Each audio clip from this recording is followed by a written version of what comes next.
That's my beer. Hello. Hi. Hi. She brought a lunch. I might need to.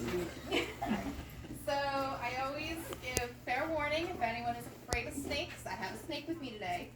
So if you need to leave, I understand.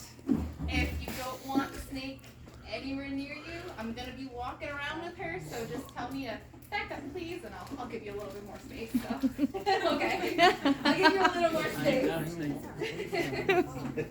I have had people, when I say that I have a snake, I've had people say, "Oh no," and just run away from me. So I get it. I understand. What kind of snake? That's a surprise still. Oh, surprise. Yes. Does it eat meat? Does it? Does it? I don't know the snake that doesn't eat meat. Oh, That would be an interesting find. It's gonna be big. Like a vegetarian snake. Yeah. a vegetarian snake. There you go. Not super big, but you know. Big enough. They wouldn't bring a snake out that was I'm just dangerous. gonna get some stuff out real fast. Like a gun. There are no bad snakes. Couple of mice. Pick the wrong guy to sit back. Yeah. You're talking to the wrong person about that. No bad snakes. I've seen too many of those. It's always a fun, where is all my stuff? Way over there on the far side, just Alright, let's see here. Well, yeah, if they go the other way, but some of them don't go the other way. Depends what kind it is. Saw one a couple of weeks ago. Yeah. It's starting to get to that time where all of our snakes are going to be coming out and sitting on our path or sitting on rocks. See you in the winter. Wow. Look, kid walking around the path. Sheesh. And I'm going to give us No, she's gonna hold it. they just She's bought gonna hold it. I'm not gonna put it area in down. Florida, Oh, really?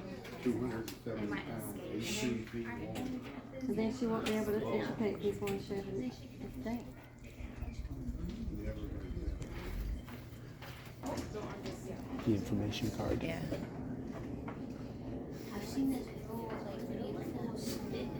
So I love starting with a few fun little trivia questions. Does anyone have any guesses or happen to know how many species of snakes we have in South Carolina? A lot. 40. A lot? 40, you're really close. About 30. Really? It's right in the middle. 35. 35. A little bit higher. In the middle of 30. 39. 30, a little bit lower. 37. 38. 38. So we have around 38. It kind of depends on who you ask, what studies you look at. It's always kind of changing, but it's around 38 species. That's kind of the accepted number. Out of those 38, how many are venomous? 8. 8. You're very close. You guys are really good at these guesses today. No, oh, 7. So kind of. It's either 6 or 7. Again, it depends on who you ask. There is a species of rattlesnake called the pygmy rattlesnake that some scientists say there's 2 different species there. Some say that it's just one species. So it kind of goes back and forth with if it's just 6 or 7. But the point is, out of those almost 40 species, there's only 6 that you have to worry about. And I have all 6 of these species up here. I have their skins if afterwards you want to come up and look at them, just because it's hard for me to pass these. There's a lot going on up here right now. So at the end, if you want to come up and look at these, they're really cool to look at. If you just kind of learn how to identify these 6 different species, that's really all you got to look out for. If you see a snake on the road or on the ground somewhere or in a tree, and if it looks like one of these, you should probably give it some space, leave it alone. If it doesn't look like one of these, you're a little bit safer. But I always say, if you see a snake, just let it be. Even if they're not venomous, they've got teeth, they can bite, they don't want to be messed with. They're not ever going to come after you and actively hunt you down or anything like that. But if they get messed with, they're going to want to defend themselves. They're scared. To them, we're big giant predators. We're scary. So they're trying to defend themselves from us. And that goes for the venomous species too. Some of them, like your cottonmouth, they try to act all big and scary. Their big defense tactic that a lot of people know them for and how they get their name is they open their mouth up really wide, they show their fangs, they show that bright white inside of their mouth, hence the cottonmouth. But that's just them trying to be scary. I have been very close to stepping on cottonmouths before, and they don't do anything. They're just sitting there, mouth wide open, trying to scare me off. But if you just let them be, they're gonna leave you alone too. If you do ever get bit by a venomous snake, you have time. Especially here in South Carolina, none of our venomous snakes are super scary. We don't have your king cobras or anything like that, your black mambas. You have so much time to get to the doctors, get to the hospital. They're gonna assess you, look at your bite, look for any swelling. What a lot of people don't realize is if you do get bit by a venomous snake, more often than not, it's what's called a dry bite. So they actually have the ability to control whether or not they're gonna inject venom into you. And if it's an adult snake, they know well enough that we are way too big for them to eat. This is our biggest venomous snake that we have here. And yes, they are really big, but we're still way too big for them to eat. This is your canebrake rattlesnake. So they don't want to waste their venom on us. They don't want to waste their venom on something that they're not going to be able to eat, because every single time they use that venom, they have to make more. And in order to make more, they've got to get themselves some food. They've got to sit and wait and kind of just let their food digest, make that energy, make that new venom. So it's a long, hard process that they don't want to have to go through if they're not going to get anything out of it.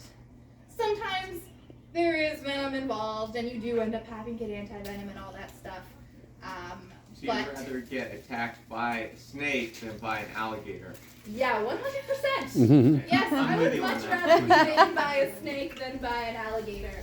Yeah, if you get bit by an alligator, especially an adult alligator, it's gonna be a lot worse. Definitely don't recommend it. But moral of the story: if you see a snake, just let it be. Just let it live its life. That's all it wants. So I do have with me. This is not one of our native species. She looks a lot like two of our native species, but she's not from here. She's also really great to have around, or her relatives to have around if you don't want those venomous snakes around your house. And I'll tell you why in a minute. Hi, baby. Okay, I'm out of here. So this is Scarlet. Scarlet is a Sinaloan milk snake, and yes, she looks a whole lot like a coral snake. So our coral snakes that we have here are our most venomous snake. They're the ones that if you do ever get bit by a coral snake, you don't want to get yourself to a hospital pretty fast. Chances are you'll still be okay, but still. The biggest difference with these guys, so they also look like our scarlet king snake that we have here, which is a non-venomous species and is related to her as a milk snake. But the biggest difference is her color patterning. So with coral snakes, the red and yellow will touch, but the red and black won't touch. With these guys, yes, with these guys, the red and black touch, but the red and yellow never touch. So there is a little rhyme that you can try to remember to help you with that. So it's red on yellow, kill a fellow, or you're a dead fellow. Red on black, friend a jack. So red on black, great. Red on yellow, stay away. I'm not gonna wait long enough to try. Look at the color. The coral snakes are also tiny. Coral snakes. Wasn't she pretty color? Coral snakes will really only get to be around 1-2 feet, maybe 3 feet max. Her being a milk snake, her max is around 4 feet, sometimes 5 feet. Our scarlet king snakes can get 5, 6 feet. So there's a really big size difference between these guys and a coral snake. Coral snake colors are also vibrant. They're really beautiful. But her having these colors, she's trying to look like that coral snake. She's trying to pretend that she is some super dangerous venomous snake.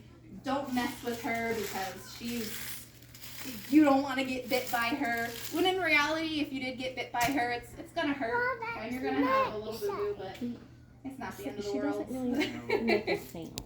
Her tongue. Where is it from, since you said it wasn't native to here? So she is native to Mexico. There's this tiny part of Mexico where these guys are endemic to, or endemic means that they're only found in that part of the world. So you won't find her anywhere else. But like I said, we have the scarlet king snake that looks exactly like her. The biggest difference in looks between her and the scarlet king snake is her nose. So her face is completely black. If she were a scarlet king snake, her nose would be yellow. But other than that, it's pretty hard to tell the difference just by looking at them. She is actually, she was somebody's pet, which is how we have her. Somebody didn't bring her all the way from Mexico. These guys are in pet stores. They are definitely a pet snake. But they didn't want her anymore, so now she's here. But when she was given to us, they told us that she was a scarlet king snake. And the keepers at the time, when she got here, they looked at her and they were like, something's off. Something's not quite right. And it's red on black, so you know it's fake. Yes, red on black, friend of Jack. So when she's all stretched out, how long is she? She's 4 feet. Yeah, she's about 4 feet. It is always hard. Like, she doesn't look like she's 4 feet, but I promise she's really close to 4 feet.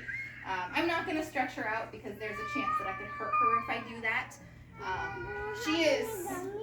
She is all spine and ribs. There's a lot of bones in there, so I don't want to accidentally hurt her by stretching her out. But I might have one of her sheds I can look for. Because those are really cool to look at to see how long they actually are. But what I mentioned before, she's someone you want to have around if you have venomous snakes. So being a milk snake, she is related to king snakes. And king snakes get their name because they eat other snakes. More specifically, they can actually eat venomous snakes. So just like her king snake brethren, she has an immunity to the venom of the venomous snakes in her area. So being a Sinaloan milk snake, being from Mexico, she has just a genetic immunity to the venomous snakes that are in Mexico. Not all of them. There are some that are a little bit more potent than others, a little bit stronger. So they might not make her feel so great, but for the most part, they can eat all those venomous snakes. We have a couple of different species of king snakes here, and they can all very easily eat our rattlesnakes, our cottonmouth, our copperhead. I believe the only one that they do have difficulty with is that coral snake. Those guys are they're a little extra special, the coral snakes, but they're super, super rare. You don't really ever see them all that much. I can walk a little bit closer with this too, so you can see the difference in their patterning, the red and yellow versus the red and black. But along with other snakes, she very happily eats mice. She'll eat eggs, small birds, frogs, lizards, really anything that she can catch and fit in her mouth. And she does, just like all snakes, she has the ability to sort of unhinge her jaw, just open it extra wide so that she can fit much larger prey into her body. They don't have to eat all that often. It all depends on how big of a meal they're able to catch themselves. She gets fed every 2 weeks, just once every 2 weeks, that's it. And she gets 3 mice, and that is more than enough to hold her over for that time. Sometimes a little bit too much food. She's a little chunky. She's a little well loved. She could easily go a few months at a time without eating anything. If she were to get a really big meal, if she were to catch herself another snake or something like that, it could be a couple months before she fully digests that and then needs to get another food source. So it is pretty cool. Does anyone know what that tongue is for? Smelling. Flicking it out, yeah. So she's constantly flicking that out. That's her best sense. Sorry. Her best sense is her sense of smell. And it is with that tongue. So what she's doing is she's flicking it out. She's picking up a bunch of little scent particles that are in the air, on the ground, all around her. And she's able to pull those scent particles back into her mouth. And she has two little holes on the roof of her mouth that she's able to put her tongue up in. It's called a Jacobson organ, if you want a fun little trivia fact. But that just helps her process those scent particles. It helps her smell the scent particles that she's picking up. I have a question for you. Yeah. In my garden, I have some Jacobson stuff that you sprinkle out to keep snakes out. Does that work? Honestly, I don't know. It might. I mean, like I said, their sense of smell is their strongest sense. So if it's a scent that they don't like, it's gonna keep them away. Because I don't want to encounter those. I'm sorry. I know they're not bad. I know. I understand. They scare me. They just show up and I'm like freaking out. But their tongue is forked for a reason as well. So that split in their tongue helps them smell in direction, which is really cool. If she's flicking her tongue out, if she's following a nice tasty mouse or something like that, and she picks up more scent particles on the left side of her forked tongue, she knows that that mouse went off to the left, and she can follow it off to the left until she gets an equal amount of scent on both sides of her tongue. Then she knows to go straight again until the whole process repeats, until she finds that meal. And she will just follow her tongue the entire time until she gets super, super close. Once she is ready to strike, once she is ready to get that meal, that is the only time she will switch to her eyesight and actually rely on her eyes. She can only see a few feet in front of her. Their eyesight is so terrible. It doesn't help that they have a scale over their eyes. These guys don't have eyelids. Their eyes are always open if they're sleeping, if they're digging, just always open. So to protect them, they have that scale over their eyes, but it kind of hinders their vision a little bit. And then especially when they go to shed, that scale will loosen just like the rest of their scales on their body so that they can shed their scales, shed their skin. But when it loosens, it becomes really cloudy and they're basically blind for that entire period until they shed their skin. But the whole process can take sometimes 2 weeks or so for them to actually do and complete a shed. So they will just hunker down that entire time. They'll try not to go outside for any reason, really. They won't eat because it's a scary world out there when they can't see anything. So it kind of has glaucoma. That's what you're saying. So. Kinda. How often do they shed? Is it once a year? Oh no, much more than that. So when they're babies, they grow fast. You never want to be something super little out in the wild world. It's very scary when you're tiny. There's a lot of things that want to eat you. So when they're little, they're growing really fast, and they will shed 2 or 3 times a month, honestly. Once they are full size, they'll maybe shed once every 2 months or so. It depends on the snake. We do have one snake that just seems like she's always shedding. She's shedding right now, but do you guys want to pet her? Sure. Yeah, okay. Absolutely. Feel free to ask me questions while I'm walking around with her.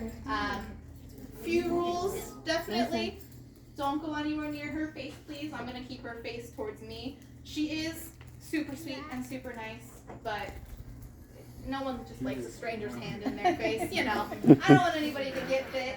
And then just try to make sure you're going in the direction of her scales. Because going upwards is a little uncomfortable for her. But No. if you don't want to pet her, you just tell me. I'm not sure it's pretty nice. Huh? No boats today. She has a couple different ways to tell me if she's angry, if she's upset, if she's absolutely done with this whole thing. One of those ways is obviously hissing, as all snakes do. If she gets upset, she'll give me a little hiss. If she's really upset, she'll give me a big open mouth hiss. And that's a real warning of, hey, I am done with this. If she's really scared for some reason, she will do what's called musking, which is she will release this really disgusting smelling odor from her body.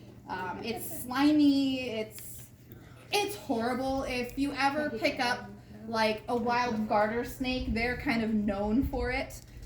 You will 100% get musked if you pick up a garter snake.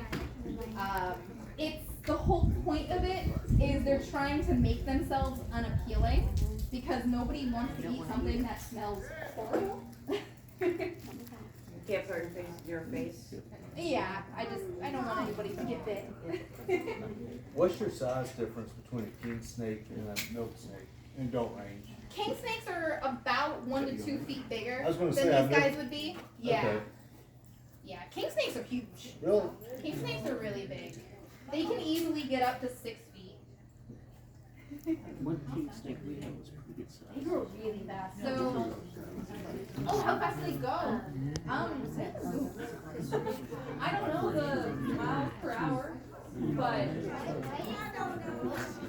because she's all muscle. She's got to be flexible. See the babies all She at has the to house. move by weight in her body and jump. Super big, no. Yes. We mainly have reptiles. We don't have too many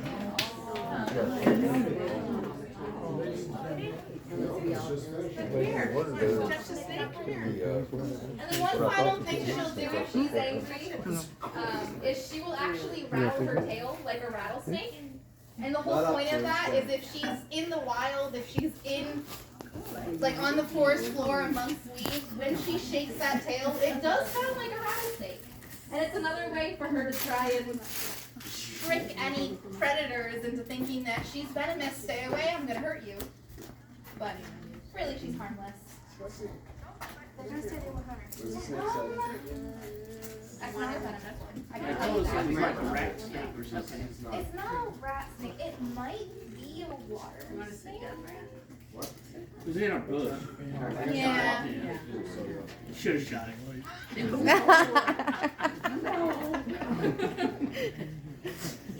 Do you guys have any questions about anything? Did your parents let you have snakes when you were a kid? I didn't ask for any. Those are my parents. Don't bring them They home. like to come to these things every now and then. The question is, would they have? No. No. I did. I never asked for a snake. Guinea pigs, fish, cats. I'm trying to see real fast if I have a. Do I have any perch roads? Whose is this? That's a long Whose one. are you? Oh no, this is our king snake. So this just shows how big king snakes are. And this is a, whoops. And this is a couple years old. Once they get full sized, they slow down growing, but they continue to grow their entire lives.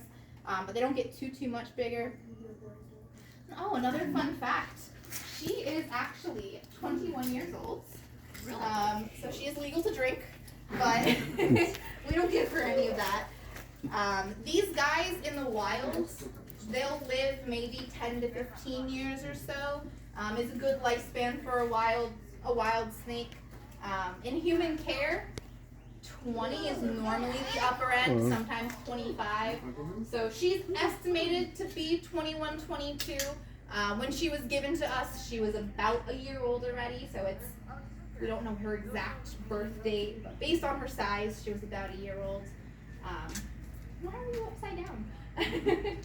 But yeah, so she's 21 years old and she's still going strong. She's super healthy. You can see her. She's got good color. She's vibrant. That's a great way to tell if a snake is healthier or a little sickly, is how vibrant their pattern is, how nice their color is. So we're hoping she gets to that 25 mark. That would be really cool.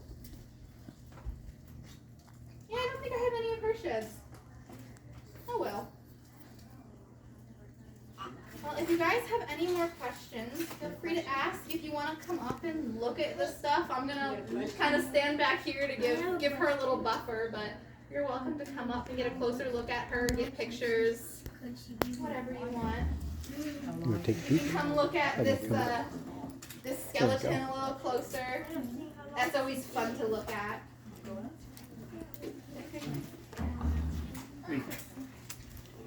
Yeah, so these are all our venomous species.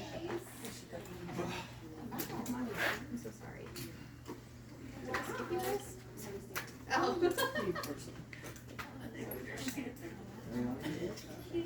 Yeah. I'll tell you the story about the lady who Nope, you know how long she could hold her breath underwater. I I don't think it's a super long time. She's not a water snake, so she likes to be around water, but she doesn't go in water all that often. She likes to hide in the forest under like dead trees or leaves or things like that. coming down. And You want to pet her? the snake broke itself loose in the wraps Yeah, she's really small. on the window of the car, right into the back seat.